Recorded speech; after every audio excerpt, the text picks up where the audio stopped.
It's not about unturning the history, but it's No. just making sure that it is balanced. I think I said it Yes. a number of times with K3. It is very important that the story we tell is balanced. Hello and welcome to Obehi Podcast. I'm your host, Obehi A14, and I strongly believe that everyone has a story to share. Now let's get started into this episode.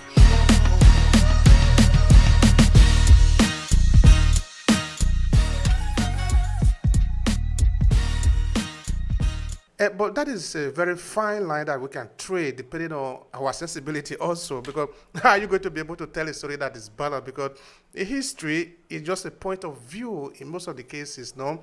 There is no, Yes.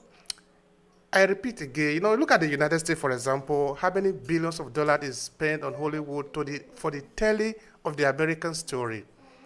That is an Yeah. investment. You don't Mm. expect America to be telling the Indian story. It is not. Yeah. It doesn't work because a lot. I repeat again, a lot is involved in it. No, so the Indian need to tell their story.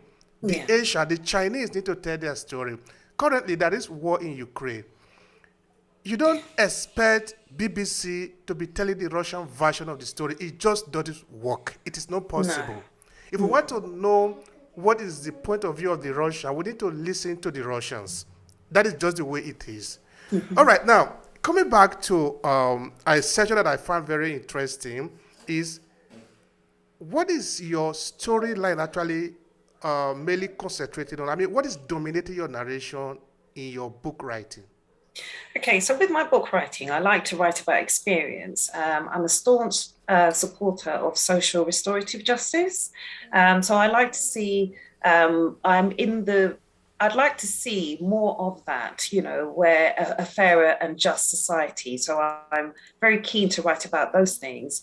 Outside of that as well, I would also say that humanitarian issues really do interest me, and as well as sort of just being kind to people, and having a kind of more tolerance for society. We need to change the narrative, and do more collective working. So I'm very open to that. As I mentioned to you as well, having come being made up of at least four different cultures that I'm aware of, it's something that I would like to sort of spread that word around and make society a more universal place, where we are not looking at our differences, but we are using our differences to create a common goal, as it were.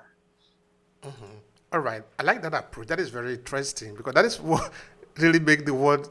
That should make the world more beautiful because, like the Yeah, ancient people did, it made the world more cosmopolitan, more beautiful as it were. yeah, It wasn't really about where you were coming from. If you could do the job, then you are, and you really demonstrate that you can do it, then you could take it. The Roman did it, the Greek did it, the Egyptian did it.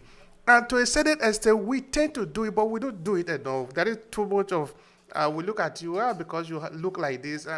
Anyway, that shouldn't be really the issue. So, looking at that as a possibility that we have, how do we really go about it, try to downgrade our world, the world that separates or reduce it a little bit and begin to look at the people that are inside those walls? I mean, how do we make it more of a norm rather than an exception? I think we need to change our attitudes to a lot of things. And I think that with the pandemic that we've just had, the one thing that we were all able to do when we had that period that we were in lockdown and imprisoned inside our own homes effectively, we would have felt no different than anyone being in prison or anything like that. Within those confines, I think there was one thing that we all did was take a good hard look at ourselves and looked at our environments to see what we could do to improve on that. So a lot of people did a lot of inner work, in soul searching, etc., looking at where they needed to make change and where they needed to make improvements within their own lives. Other people looked at the state of their homes and their environment in the physical sense and made changes there, whether it be redecorating, etc. It was all about this renewed experience. And I think for us as a society, especially within the Black culture, so that would be wherever you are, where you see yourself as a Black person, I think the first thing to do is to recognize that we are a broken society, or we are a broken demographic in the fact that we are all very separated. Also, as well, we have this perception that we've got to be independent and we've got to be this, and it's all about being the independent Black woman or whatever. But I don't agree with that notion, to be honest. And it's taken me a long time to feel this way. But I've spent a lot of time trying to be independent, and the more I've tried is the more I've found myself collective working, because collective working is the way forward. Doing something on your own is only going to ever achieve a certain amount of results, if any, and it's always going to be very, very limited. I think in our society, we need to fix our own problems in terms of learning to embrace and accept each other more. Maybe it's because of our history and our background that has kept us all very divided and separate from one another. We seem to, as a demographic, seem to be more open to working, or seem to be more distrust within our own communities. And I put that down to our history, where we all came from the one place and then we were all enslaved and sent to various other places, may have added to that way of thinking, where we're always suspicious and we're always, not so trustworthy, of people that are like ourselves. However, we are very open to showing that trustworthiness to other cultures, outside. And there's nothing wrong with that. The world is about relationships, but at the same time, we need to get a grip on our own culture and learn to put aside the histories of what has happened, not to forget about them, but to try to move on from them. Because to live in them, everybody knows that you cannot achieve anything by living in the past. You have to move on at some point.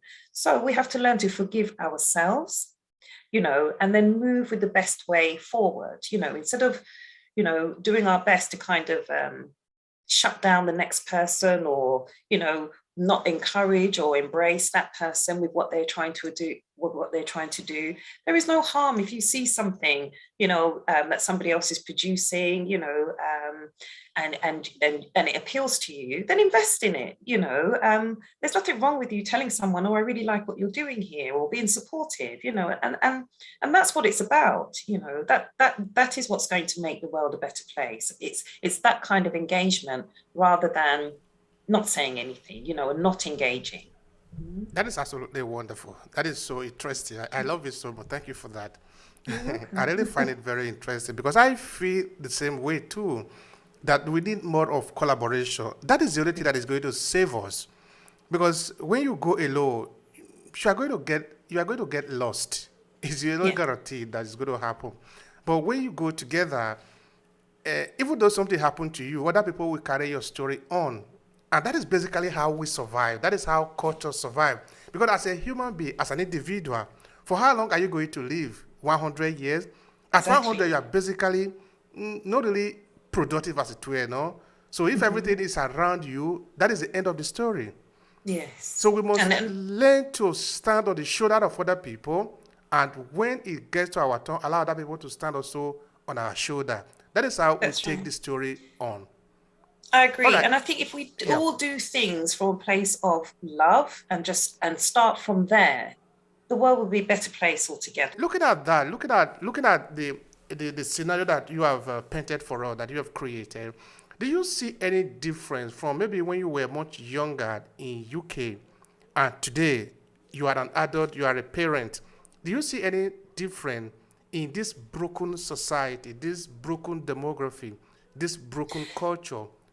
How do you make the comparison?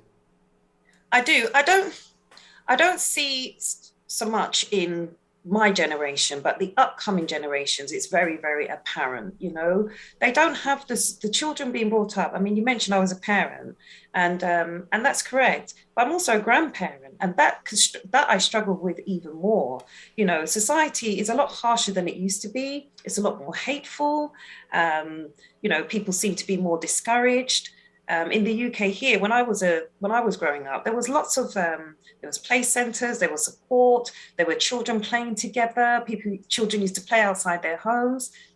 These days, there's not so much of that. We're told to take our kids off the streets. If there's more than two in a group, two children in the group, they're seen as a gang, and there's all this negative sort of connotations, and which concerns me for my grandchildren. And I would like to think that, by the time that, I'm no longer here, that the world has somewhat done a 360 and, and has recognized its mistakes and becomes a better place so that my grandchildren can survive and thrive in it.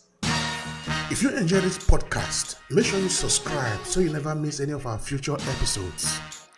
Rate and review Obehi Podcast and share with your friends who might need it. I remain Obehi Ewafo. Thank you so much for listening, and talk to you in the next episode.